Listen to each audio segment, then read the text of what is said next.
আসসালামু আলাইকুম রহমতুল্লাহি ওবরাকাতু। সম্মানিত দর্শক শ্রোতা ভাই বোন, আপনারা যে যেখান থেকে আমাদেরকে দেখছেন আপনাদের সকলকে সাদর আমন্ত্রণ জানাচ্ছি আমাদের বিশেষ লাইভে। আর এই লাইভটি আমরা সদ্য ইসলামিক ফাউন্ডেশনে যে পরামর্শ সভা হয়েছে ওলামা ইকরামের, সেই পরামর্শ বিষয়ে আমরা কথা বলবো এই লাইভে ইনশাআল্লাহ বিদিনিল্লাহ। আমি কিছুক্ষণ আগে বাসায় এসে গা গোসল ধুয়ে তারপরে খাওয়া দাওয়া করলাম। তারপরে আমরা লাইভে আসলাম আপনাদেরকে সর্বশেষ আপডেট জানানোর জন্য। আপনাদেরকে শুরুতে জানিয়ে রাখি যে আজকে ইসলামিক ফাউন্ডেশনের যে সভা হয়েছিল কাল রাত প্রায় 12:30 কি 1টার দিকে আমার কাছে ফোন আসে।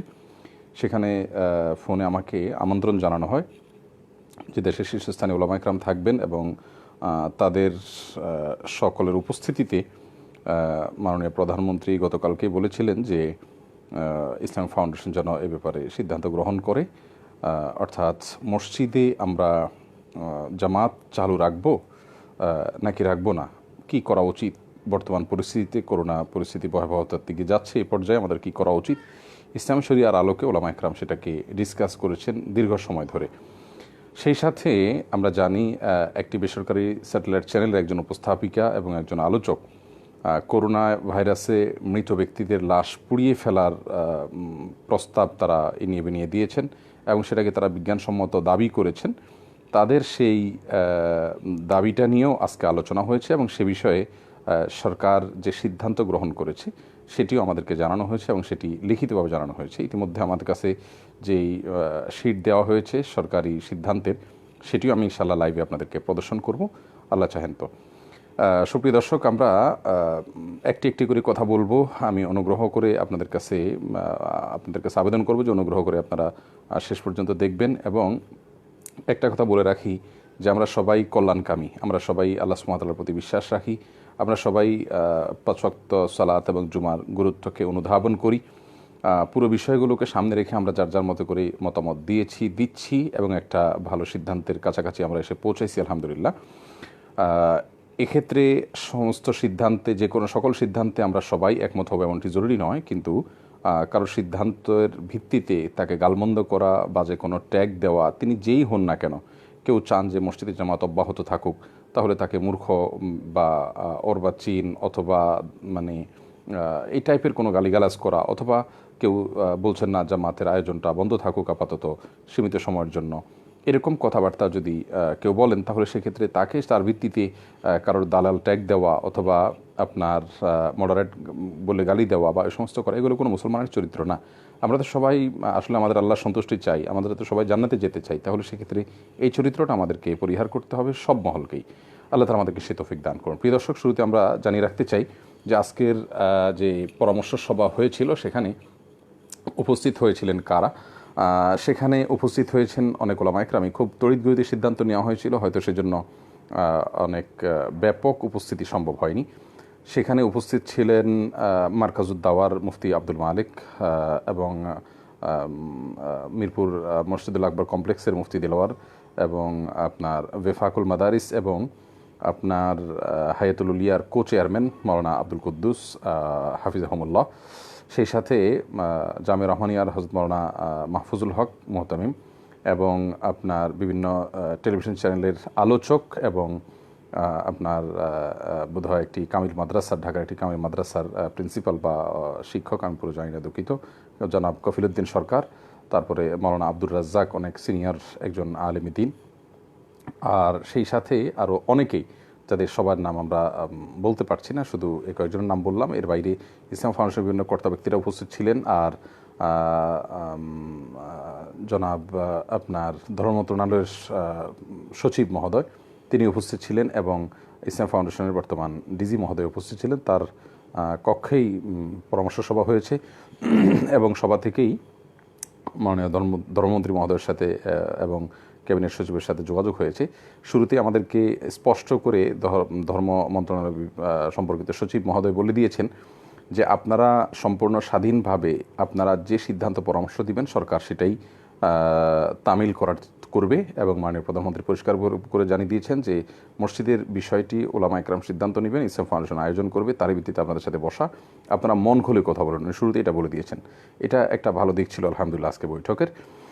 তো এখানে নানা রকমের মতামত উঠে আসছে এবং অনেকে অনেক রকমের বক্তব্য দিয়েছেন। আমরা অন্যদের ব্যক্তিগত বক্তব্যগুলোকে এখানে খুব বেশি কোট করতে যাব না। আমার বক্তব্যের পালা যখন আসে তখন আমি কয়েকটা বিষয় তুলে ধরেছিলাম, অর্থাৎ চিত্রটা আমরা অনেকে ইতিমধ্যে জেনেছি যে মালয়েশিয়াতে আপনার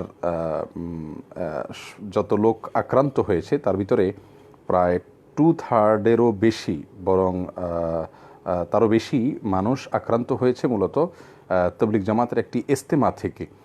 সেই ইজতেমার শুরুতে এবং মাঝামাঝি সময়ও কর্তৃপক্ষকে বারবার যখন বলা হয় যে এটি যদি অব্যাহত থাকে তাহলে এই ভাইরাসটি মাত্র দেখা দিয়েছে, ছড়িয়ে পড়তে পারে, কিন্তু খুব একটা কর্ণপাত করা হয়নি, যার কারণে আল্লাহ মাফ করুন সেখান থেকে ভয়াবহ আকার ধারণ করে এবং যত লোক আক্রান্ত হয়েছে তাদের মধ্যে ওই ইজতেমায় অংশগ্রহণকারীরা ছিলেন মূল। এটা মালয়েশিয়ার সরকারের আপনার ওয়েবসাইটে তারা করোনা বিষয়ক একটা খুলেছেন, তারা পেজ খুলেছেন, সেখানে তারা দিয়েছেন। আমি নিজে গতকালকে দেখেছি এবং মালয়েশিয়াতে অবস্থানরত আমাদের পিএইচডি গবেষক মাওলানা ইউসুফ সুলতান, ইসলামী অর্থনীতিবিদ, তিনিও বিষয়টি আমাকে নিশ্চিত করেছেন এবং আমি সরকার ওয়েবসাইটে গিয়ে দেখেছিও। তো যাই হোক, এ হলো মালয়েশিয়ার ভয়াবহতা। এর বাইরে আমরা জানি ইংল্যান্ডে মুসলমানদের হার বা অনুপাত, মুসলমানরা বোধহয় 4% গোটা ইংল্যান্ডে। সেখানে করোনা ভাইরাসে আক্রান্ত রোগীদের মধ্যে মুসলমানদের হারটাও সেখানে 25%। তার মানে কি দাঁড়ালো, মসজিদে ইংল্যান্ডের মানুষগুলো আলহামদুলিল্লাহ মসজিদমুখী অনেক বেশি এবং বিভিন্ন সার্কেলের বিভিন্ন বলয়ের মসজিদ রয়েছে, সেগুলো বেশ আলহামদুলিল্লাহ মানুষ সোচ্চার থাকেন সেগুলোতে। এই সমস্ত মসজিদগুলো সবার শেষে বন্ধ হয়েছিল, তার আগে অনেক প্রতিষ্ঠান বন্ধ হয়েছিল। আর গবেষকরা অনেকেই দাবি করছেন যে সেখান থেকে ব্যাপক হারে মুসলমানদের মধ্যে এটি ছড়িয়েছে। এখানে একটা বিষয় এটাও উঠে আসছে যে বেশ অনেকগুলো ইতিহাসে আপনার কোনো গির্জার এরকম চরম এবং ক্লান্তি লগ্নে মহামারীর সময় গির্জাগুলো খোলা থাকার ফলশ্রুতিতে সেখান থেকে যে ভয়াবহতা ছড়িয়েছে, পরবর্তীতে সে জাতির পরবর্তী জেনারেশন তারা দলে দলে নাস্তিক্য গ্রহণ করেছে, কারণ তারা মনে করেছে যে ধর্ম চর্চার কেন্দ্র, সেখান থেকে ভুল ডিসিশন আসার কারণে আমাদের জাতীয় জীবনে ব্যাপক বিপর্যয় নেমে আসছে। আমি কিন্তু সিদ্ধান্তের কথা বলছি না, আমি কিন্তু বলছি যে আলোচনা, সব দিক আলোচনা হয়েছে।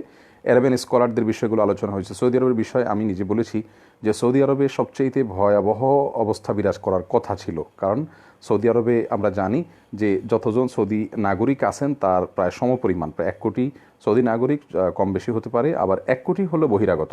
এদের মধ্যে সাবকন্টিনেন্টের লোক অনেক বেশি, যাদের বড় একটা অংশ অশিক্ষিত, স্বল্প শিক্ষিত, ব্যাচেলার, এরা ঘুরে বেড়ায় এবং সচেতন নন।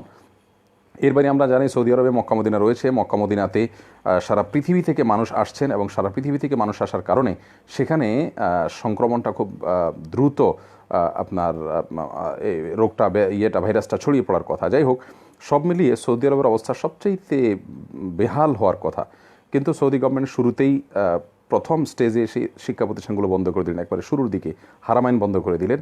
এরপরে মসজিদগুলোতে প্রথম ধাপে তারা বললেন যে জামাত চলবে, কিন্তু 5-7 মিনিটের জন্য ওপেন হবে, অর্থাৎ শুধুমাত্র আজানের সাথে সাথে জামাত দাঁড়াবে, জামাত শেষ মসজিদ ক্লোজ হয়ে যাবে।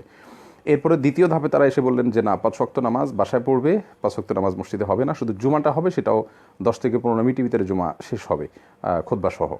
এটা হলো দ্বিতীয় ধাপ। তৃতীয় ধাপে সৌদি গভর্নমেন্ট যে সিদ্ধান্ত নিয়েছেন তা হলো যে আপনার জুমার পরিবর্তে আমরা বাসাবাড়িতে জোহর পড়বো, আর 5 ওয়াক্ত সালাতগুলো আমরা যার যার মতো করে বাসায় পড়বো জামাতের সাথে যতটুকু সম্ভব কুলায়। এটা হলো সৌদি গভর্নমেন্টের ডিসিশন। সৌদি গভর্নমেন্টের ডিসিশন সৌদি ওলামা একরাম এর যৌথ উদ্যোগে নেওয়া হয়েছে এবং ওলামা একরামের মধ্যে আপনার সর্বোচ্চ ওলামা পরিষদের ফতোয়া রয়েছে আমরা জানি, এবং সৌদি আরবের একই সিদ্ধান্ত কাতারের মতো দেশ, সৌদি আরবের বিপরীত মেরুতে যারা রাজনৈতিকভাবে অবস্থান করছেন তারাও কিন্তু একই সিদ্ধান্ত নিয়েছেন। অর্থাৎ এখানে কেউ বিষয়টাকে সৌদিয়াইজেশন করার কোনো সুযোগ নাই, কারণ কাতারের মতো সৌদির সম্পূর্ণ ঘোরতর বিরোধী বর্তমান প্রেক্ষাপটে অন্তত এরকম একটি দেশও একই ডিসিশন নিয়েছে এবং মিডিল ইস্ট অন্য দেশগুলো নিয়েছে, যার কারণে আমরা দেখছি মিডিল ইস্টে কিন্তু করোনা ভাইরাসের ভয়াবহতা পৃথিবীর ইউরোপ সহ অন্যান্য দেশগুলোর তুলনায় অনেক ভালো অবস্থানে আছে আলহামদুলিল্লাহ। তারা খুব হার্ডলাইনে আছেন। গতকাল থেকে সৌদি আরবে কারফিউ জারি করা হয়েছে। বাসার বাইরে সন্ধ্যা 7টা থেকে নিয়ে সকাল পর্যন্ত কাউকে দেখা হলেই 10,000 রিয়াল জরিমানা করা হচ্ছে, ইতিমধ্যে শুরু হয়ে গেছে। যাই হোক, পুরো বিষয়গুলোকে সামনে রাখার পরে বিশ্বের বিভিন্ন স্কলারদের যে সমস্ত ফতোয়া রয়েছে সেগুলোকে তুলে আনা হলো। দারুল উলুম দেওবন্দের যে ফতোয়া রয়েছে সেই ফতোয়া পড়ে শোনানো হলো। এখানে একটু বলে রাখি, দারুল উলুম দেওবন্দের ফতোয়া ছিল এরকম যে সেই ফতোয়াতে তারা বলেছেন যে যে সমস্ত এলাকা লকডাউন করে দেওয়া হয়েছে সে সমস্ত এলাকাতে তো মানুষের জন্য মসজিদে আসার সুযোগই নেই, আসবেই না। মসজিদে তবে যারা থাকবেন মুয়াজ্জিন, তারা মসজিদে আজান একামত দিয়ে মসজিদের আনুষ্ঠানিকতা তারা চালু রাখবেন, 2-4 জন যারা থাকবেন তারা, আর বাইরের লোকজন মসজিদে যাবেন না।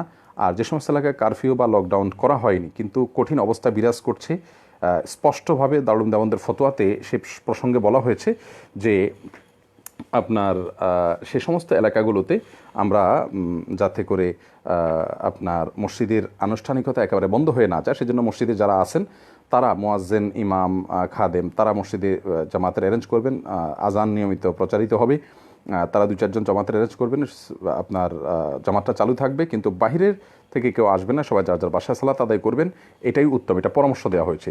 আমার হাতে দারুল উলুম দেওবন্দের ফতোয়া রয়েছে, আমি ফতোয়াটা প্রদর্শন করছি। এখানে আপনারা দেখতে পাচ্ছেন, আমি জানি না ভালোভাবে দেখা যাচ্ছে কি না, এখানে দারুল উলুম দেওবন্দের সেই সিল মোহর মারা ফতোয়া রয়েছে এবং 2 পৃষ্ঠাব্যাপী এই ফতোয়াতে অপর পৃষ্ঠায় মাওলানা খালেদ সাইফুল্লাহ রহমানী, মুসলিম পার্সোনাল ল বোর্ডের একজন বড় নেতা ইন্ডিয়ার, তার ফতোয়া রয়েছে। এখানে আমি যদি একটু পড়ে শোনাই, অনেক লম্বা চড়া কথা। এখানে এটাও বলা হয়েছে যে প্রত্যেক মুসলমানকে মনে রাখতে হবে যে এই ভাইরাস নিজে নিজে সংক্রমিত হওয়ার কোনো ক্ষমতা নাই, আল্লাহ সুবহানাহু ওয়া তাআলার ফয়সালা না হলে। সে কথা এখানে বলা হচ্ছে। সেই সাথে বলা হচ্ছে और चंद अहले मोहल्ला मस्जिद में 5 वक्त आज़ान के साथ नमाज बाजमात अदा करें और दीगर अहले मोहल्ला अपने अपने घरों में नमाज अदा करें, और जहां ऐसी सूरत हाल ना हो वहां लोगों को चाहिए कि ज़रूरत और उज़ू से फारिग होकर, যেখানে করোনা ভাইরাসের ভয়াবহতা বিরাজ করে না সেখানে বলছেন যে তারা অজু ইত্যাদি বাসাতে করে এসে সুন্নত বাসা থেকে পড়ে এসে তারা জামাতের সাথে মতো সালাত আদায় করবে, যেখানে ভয়াবহতা বিরাজ করে না। আর যেখানে করোনা ভাইরাস ইতিমধ্যে মানে বিস্তার লাভ করা শুরু করেছে এবং ভয়াবহতার দিকে যেতে পারে এরকম একটা সংখ্যা তৈরি হচ্ছে, সেই জায়গার ক্ষেত্রে বলা হচ্ছে যে সেখানে আপনার বলা হচ্ছে যে ऐसे मकामात पर ज़िम्मेदारान मस्जिद को चाहिए कि मसाजिद को गैर आबाद जमात नमाज से महरूम होने से बचाने के लिए कोई ऐसी हिकमत अमली इख्तियार करें जिससे कानून की पाबदारी भी हो सकता है, हो सके और मसाजिद भी आबाद रहे।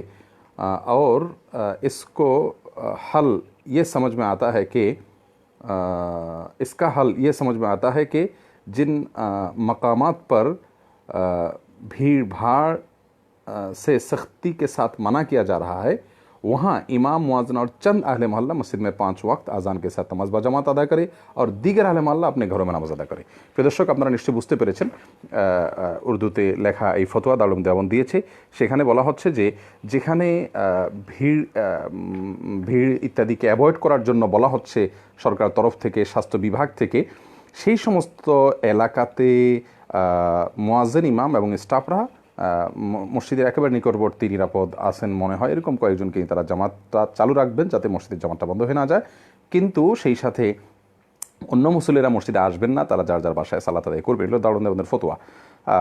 তাহলে আমরা সারা বিশ্বের পরিস্থিতি পর্যালোচনা করেছি, দারুল উলুম দেওবন্দের ফতোয়া পর্যালোচনা করেছি, বিশ্ব পরিস্থিতি পর্যালোচনা করেছি, ইংল্যান্ডে দেরিতে মসজিদ বন্ধ করার মাসুল কি দিতে হচ্ছে সেটা আমরা পর্যালোচনা করেছি, মসজিদে জামাতের সময় আমরা হাত ফ্লোরে রাখতে হচ্ছে, নাক ফ্লোরে রাখতে হচ্ছে, এবং সেখানে যতই পরিষ্কার করা হোক মানুষ হাঁটাচলা করছে এবং একজন সেজদা করছে, আরেকজন সেখানে একটু পরে করছে, এবং ফরজ এক জায়গায় পড়ছে, সুন্নত আর জায়গায় পড়ছে। যদিও ফাউন্ডেশন থেকে আগে বলা হয়েছে বাসা থেকে উজু করে আসার জন্য, বাসা থেকে সুন্নত পড়ে আসার জন্য, কিন্তু সেটাও পরিপূর্ণভাবে খুব একটা যে তামিল করা হয়েছে তা নয়, মানুষকে পরিপূর্ণভাবে কন্ট্রোল করা যায় নাই।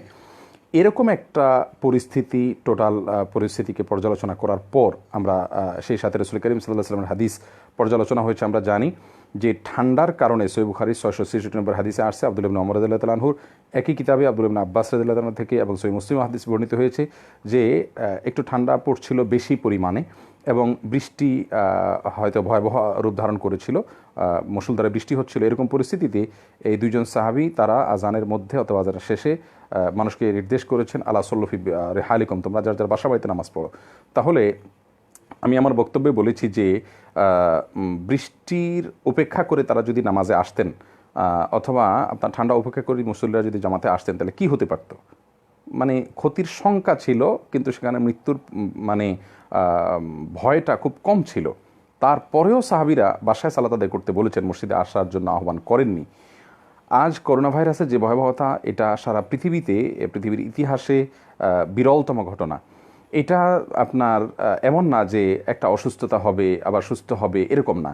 আমরা জানি করোনা ভাইরাসের ভয়াবহতা দিন দিন মানে বেড়ে চলেছে। এটাতে মৃত্যুর হার আগে 2% ছিল, এরপরে হতে হতে গতকালকে পর্যন্ত 13% ছিল, আজকের হলো 14% মৃত্যুর হার, অর্থাৎ শতকরা 86 জন সুস্থ হচ্ছেন আর 14 জন মারা যাচ্ছেন। এবং এই হারটা আমাদের বাংলাদেশের পরিস্থিতিতে আরও ভয়াবহ রূপ ধারণ করবে বলে স্বাস্থ্য বিশেষজ্ঞরা বলছেন, কারণ আমাদের দেশে সেরকম ইকুইপমেন্ট নাই। সব মিলিয়ে 300 আইসিইউ আছে আমাদের দেশে। আল্লাহ না করুক এই ভয়াবহতা শুরু হলে অলরেডি তো 40-50 জন রোগী হয়ে যাচ্ছে। তাহলে সেক্ষেত্রে কয়েক হাজার বা হাজার হাজার রোগীকে এই আইসিইউ সাপোর্ট হতে দেওয়া লাগতে পারে। সেই সাপোর্ট দেওয়ার ক্ষমতা আমাদের দেশে নাই। তাহলে পরিণতি কী হতে পারে সেটা আমরা খুব সহজেই বুঝতে পারছি। আল্লাহ মাফ করুন।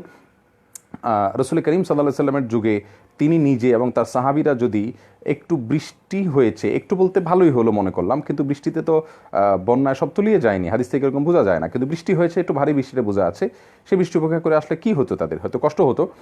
সেখানে যদি জামাতে না এসে বাসায় সালাত আদায় করতে বলা হয়, তো আজকে করোনা ভাইরাসের সংক্রমিত হওয়ার আশঙ্কা মসজিদ থেকে অনেক বেশি। ইতিমধ্যে ঢাকা আলিয়ার যে অধ্যক্ষ বা শিক্ষক যিনি মারা গেছেন, আল্লাহ তাআলা তাকে জান্নাতুল ফেরদাউস নসিব করুক, তিনি মসজিদ থেকেই সংক্রমিত হয়েছেন, এটি প্রায় নিশ্চিত।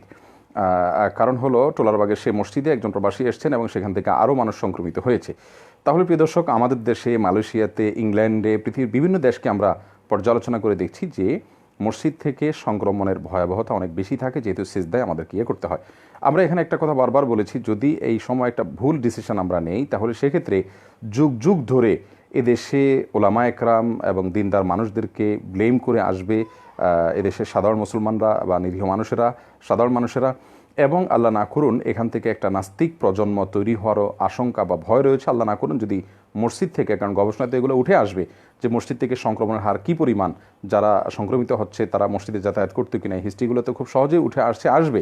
অতএব আমরা যদি আল্লাহ না করুন একটা ভয়াবহতা সৃষ্টির জন্য মসজিদকে গণহারে আমরা ওপেন রাখি, তাহলে সেক্ষেত্রে তার জন্য এরকম একটা আপনার ব্লেমে করার মতো জায়গা তৈরি হতে পারে, আল্লাহ না করুন ভবিষ্যতে।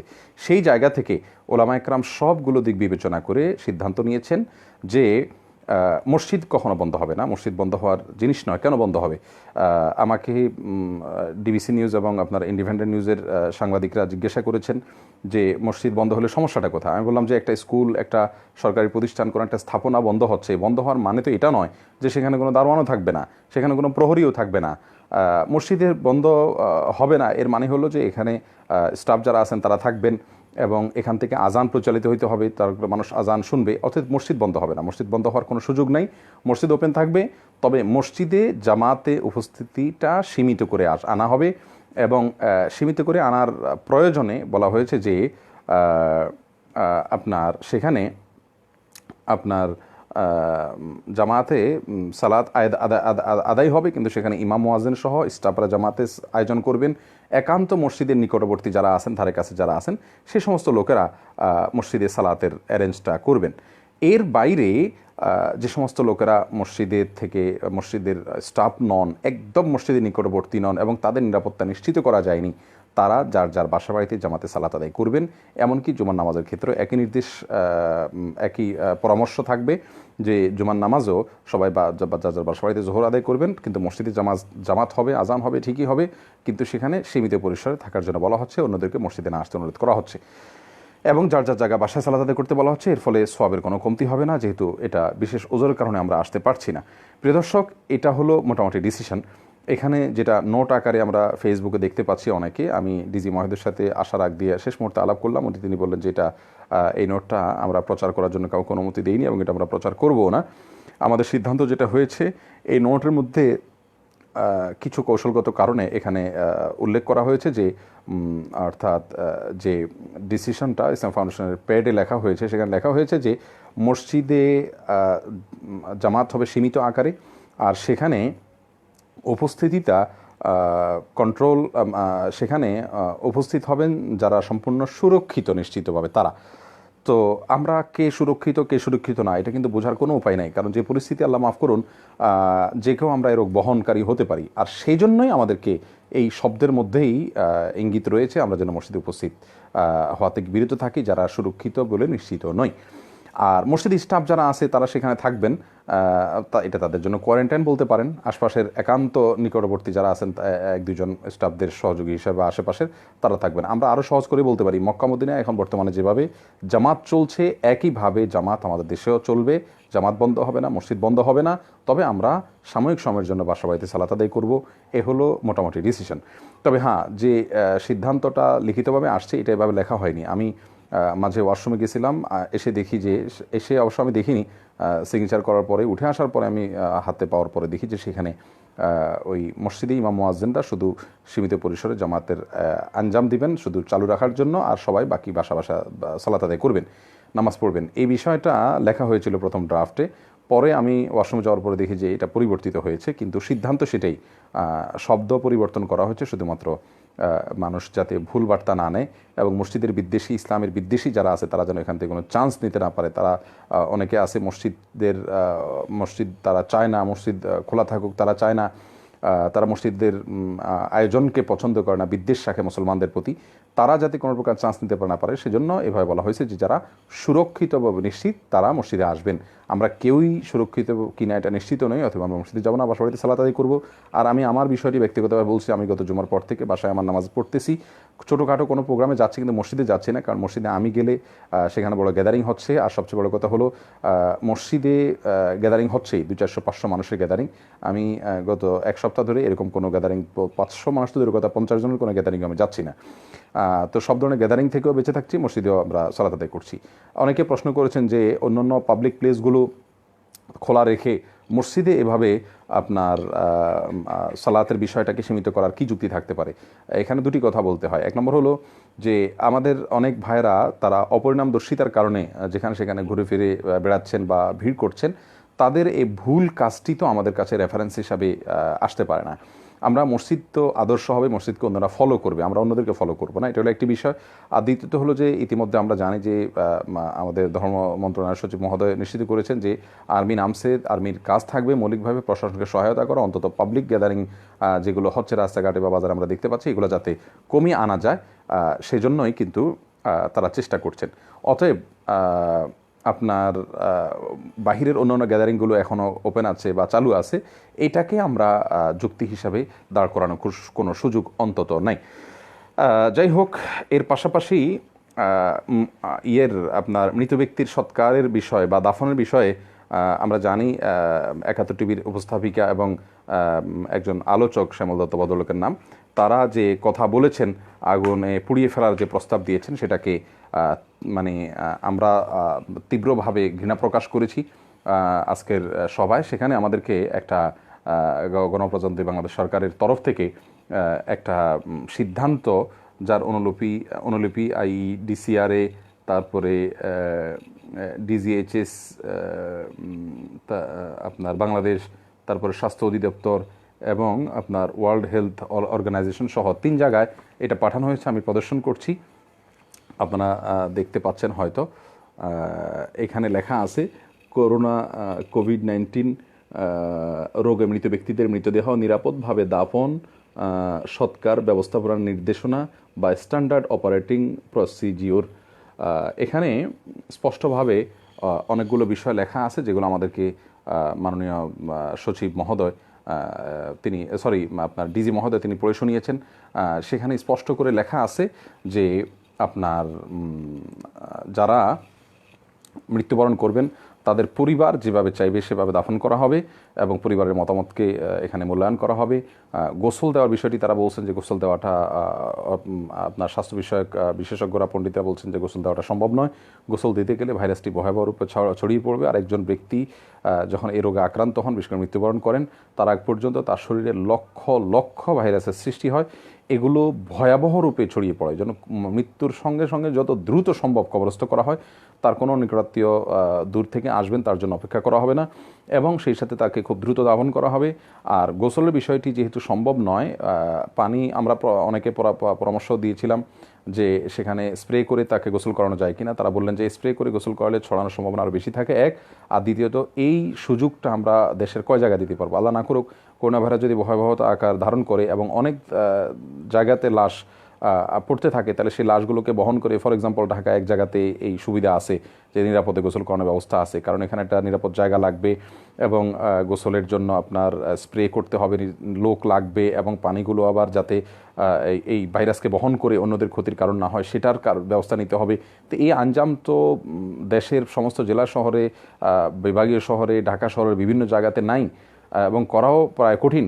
তো যার কারণে এটা সম্ভব না, এবং এটা করতে গেলে আরও ভয়াবহ পরিস্থিতি সৃষ্টি হতে পারে। এই কারণে ডিজি মহোদয় তিনি এই কাগজ পড়ে শুনিয়েছেন যে সেখানে বলা আছে তায়াম্মুম করানো।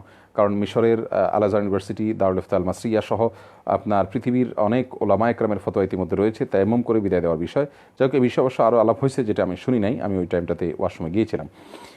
কিন্তু সবচেয়ে বড় কথা হলো জানাজা হবে এবং তাদেরকে ইসলামী নিয়ম অনুযায়ী, যারা মুসলমান তাদের ইসলামী নিয়ম অনুযায়ী দাফন করা হবে, বিষয়টি নিশ্চিত করা হয়েছে। কাফনের কাপড় পরানো হবে এবং কাপড় পরিয়ে সাথে সাথে তাদেরকে একটা প্যাকেটের ভিতরে প্রবেশ করানো হবে, যাতে করে কোনোভাবে ইনটেক করে ফেলা হবে, যাতে করে কোনোভাবে তার ভাইরাসটি আর ছড়াতে না পারে। যাই হোক, এই বিষয়ে তারা নিশ্চিত করেছেন। তার মানে কাফন দাফনের বিষয়ে ৭১ টিভির ফারজানা সহ যারা, শ্যামল দত্ত সহ যারা একটা মুসলমানদের কষ্টের মতো একটি কথা বলেছে, এবং তারা বৈজ্ঞানিক পদ্ধতিতে সৎকারের নামে মূলত অবৈজ্ঞানিক একটা দাবি তুলেছেন। তাদের সেই দাবির মানে খণ্ডন হয়েছে এর মাধ্যমে। সরকার তাদের সেই দাবিকে আমলে নেয়নি, বরং এর বিপরীতে সরকার ইতিমধ্যে নির্দেশনা জারি করেছে সংশ্লিষ্ট কর্তৃপক্ষকে। বিশ্ব স্বাস্থ্য সংস্থা, আইডিসিআর এবং বাংলাদেশের স্বাস্থ্য অধিদপ্তরকে সরকার অনুলিপি পাঠিয়েছে এবং অনুলিপির কপি আমাদেরকে দিয়েছে, যেটা আমি মাত্রই আপনাদেরকে প্রদর্শন করলাম। তো এর মাধ্যমে সরকার তরফ থেকে আমাদেরকে নিশ্চিত করা হলো যে এটা করা হবে না, যেটা আমরা আশঙ্কা করছি, অর্থাৎ পুড়িয়ে ফেলা লাশের। তো প্রিয় দর্শক, এ হলো মোটামুটি আমার কাছে আপডেট। মসজিদগুলোতে আমরা উপস্থিত না হয়ে বাসাবাড়িতে সালাত আদায় যদি করি, আমাদের অনেক ভাইরা বন্ধুরা, আমি জানি এই সমস্ত কথা শুনে গালমন্দ করবেন, অনেকে সমালোচনা করবেন, অনেকে এটাকে বাজেভাবে দেখবেন, কিন্তু আসলে আল্লাহ সুবহানাহু ওয়া তাআলা আমাদেরকে রহম করুক।